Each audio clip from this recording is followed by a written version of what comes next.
That's real cool. Always kind of wanted to check out this place. I've seen it on YouTube, and actually just gonna come over here to eat at the restaurant, but can't believe it's here.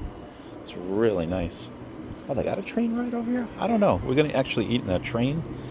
They have a restaurant right here.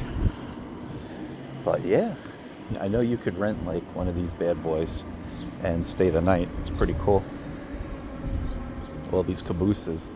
They got some, they got modern amenities inside, but it's really, really nice. It's something different. Definitely experience. Looks a little bit, yeah, people are staying here. Like they rented us. See the cars in front? Yeah, it looks a little ghetto, but yeah, whatever. It's something different. They definitely have a lot of them. Looks like that's where you use the showers and stuff like that. But yeah, this one's real cool too. I guess this is like a deluxe sort of thing, you know what I mean? That one's real nice.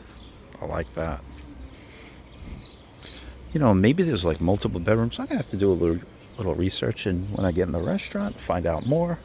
But yeah, pretty unique over here. That's nice too.